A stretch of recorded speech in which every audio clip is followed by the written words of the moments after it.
Buyers crave a tailored solution. Personalizing the buying process to each prospect will become more important in the future. In today's competitive marketplace, a one-size-fits-all approach is no longer sufficient. Buyers not only want personalization, they expect it. If you leverage, or if you can leverage technology in a way to personalize that messaging, you'll win more business in 2024. Because there are so many people reaching out via email and phone calls now as opposed to meeting face to face, you have to figure out clever ways to get into these businesses with a personalized approach. Finding the right balance with AI. AI can make you more efficient at your job, yet most of us are still testing the waters with this technology, and there's plenty of room for missteps along the way. Let's take sales outreach, for example. You could use AI as a content machine to rev up your outreach, but that won't necessarily be the best fit. The best way that you can use AI is actually to help with your current processes rather than replace them completely.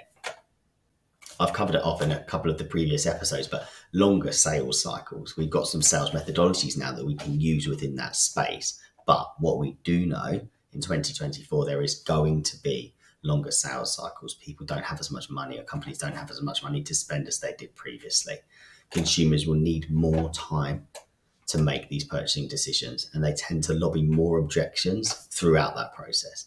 How we handle that challenge is focusing the energy on engaging with prospects that are more likely to convert, qualifying in and qualifying out using some of the sales methodologies that we used or that we described in previous episodes. Sales and marketing misalignment. When there is a misalignment and it is fragmented, both sales and marketing teams are likely to suffer. Marketing teams are unable to effectively generate and give us those high quality leads that we need. They're unable to tailor the content to specific stages of the buyer's journey, and they're unable to get the feedback they need to refine their strategies.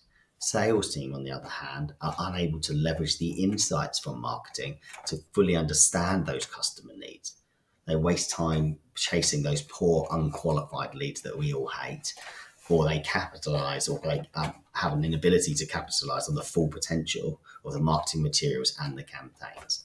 One good way of looking at this is how do your teams interact, but more so, is there like a customer relationship management tool that you can use, your likes of Salesforce, HubSpot, Pipedrive, etc. Have you got one of those in place? If you haven't, maybe 2024 is a good time to invest in one of those systems so that you can keep a track on what each side is doing.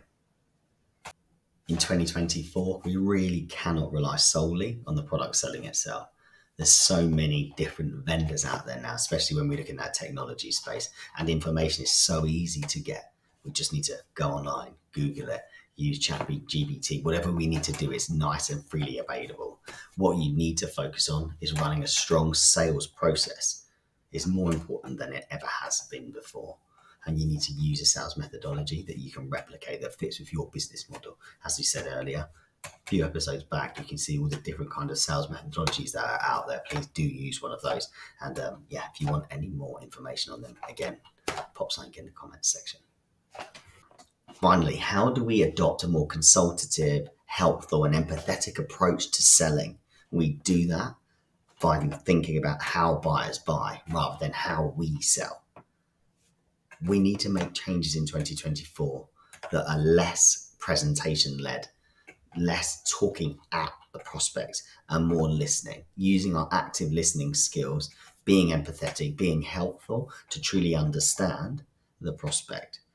If we can familiarize ourselves with concepts like customer-centric selling, learn how to conduct our sales efforts without pressuring buyers, try to plan efforts around their timelines rather than us. We know there's going to be these longer timelines, so let's learn about those timelines, listen to the pains and the problems that the companies we are talking to have, qualify in and out.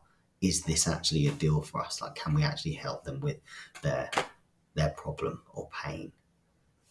And just basically understand what our buyers' unique challenges are and put them first.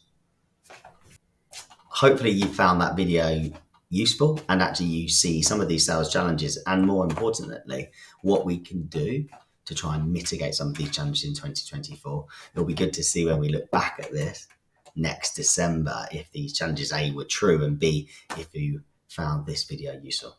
Like and subscribe below. I'm going to stop. The videos will be more once a week going forward, potentially a couple of bigger ones in there as well. But I just want to keep this going, and hopefully, yeah, as I said, you find it useful. Have a good day.